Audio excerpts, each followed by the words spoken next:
Hi, welcome to the WTAMU Virtual Math Lab. This video will step you through College Algebra Tutorial 23B Example 2.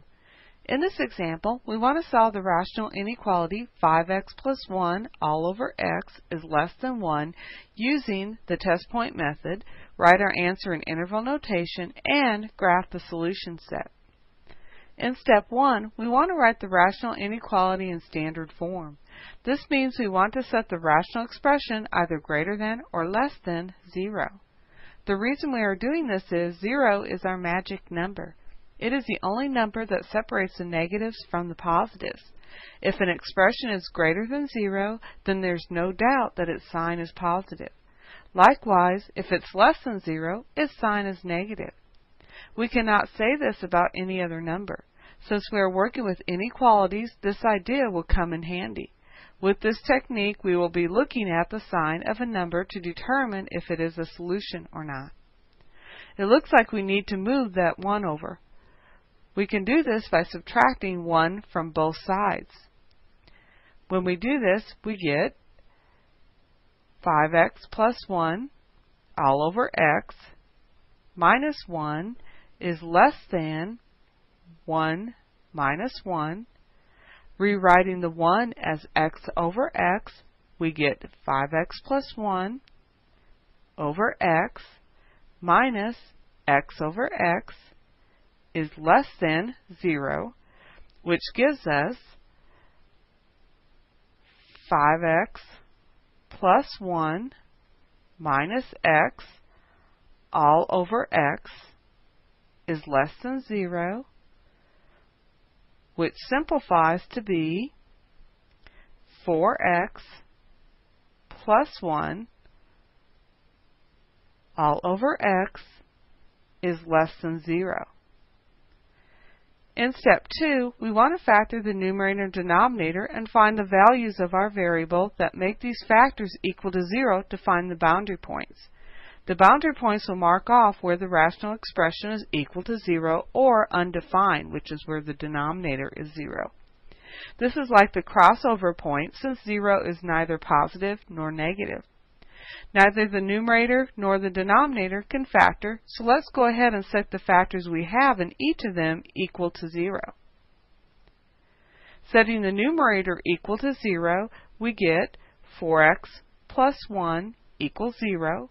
And setting the denominator equal to 0, we get x equals 0.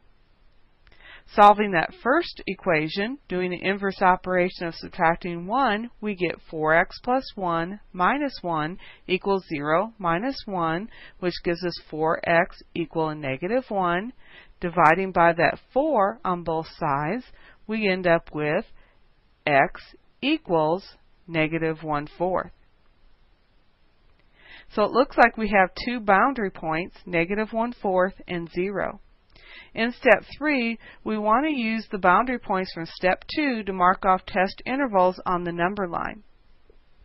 Here we have marked off our boundary points of negative 1/4 and 0. Note that we are using an open hole at negative 1/4 because we are not including where the rational expression is equal to 0. We are using an open hole at 0 because this is the value that causes the denominator to be 0, so we cannot include that value. Note that our boundary points mark off 3 sections on the graph: negative infinity to negative 1/4, negative 1/4 to 0, and 0 to infinity. In step 4, we want to test a point in each test interval found in step 3 to see which interval or intervals are part of the solution set. When we do this, we can choose any point in an interval to represent that interval. Once we choose this value, we will plug it into the rational expression that we got in our standard form to see if the sign is either positive or negative. Keep in mind that the original inequality in standard form is 4x plus 1 all over x is less than 0. To be less than 0 means that the rational expression has to be negative. Let's go ahead and choose negative 1 from the first interval of negative infinity to negative 1/4 to plug into this. Plugging a negative 1 into the rational expression, we get 4 times negative 1 plus 1 all over negative 1 which equals a negative 4 plus 1 all over negative 1. Simplifying that numerator, we get negative 3 over negative 1, which comes out to be a positive 3.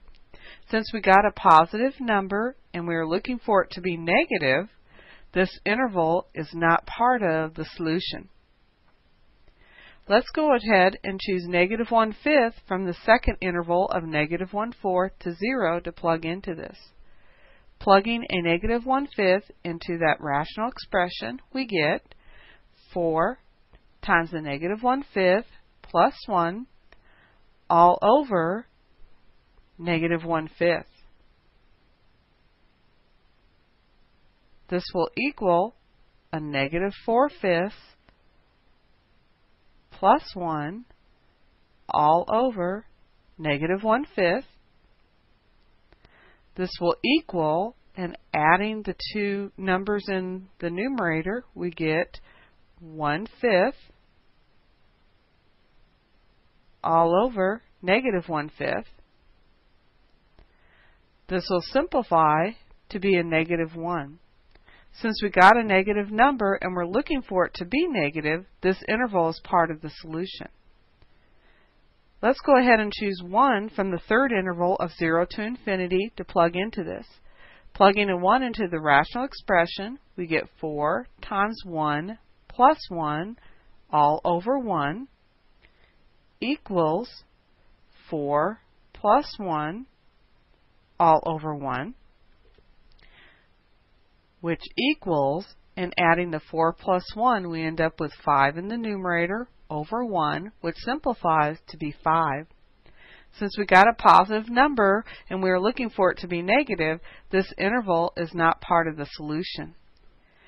Last, we need to do step 5, which is to write the solution set and graph. Since we are not including where the rational expression is equal to 0, this will be an open interval, and we will use curved ends to indicate this.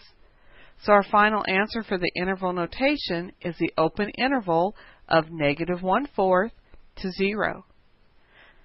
The graph will look like the interval notation. We'll have a curved end at negative 1/4 and a curved end at 0, and shade everything in between for our final answer for the graph.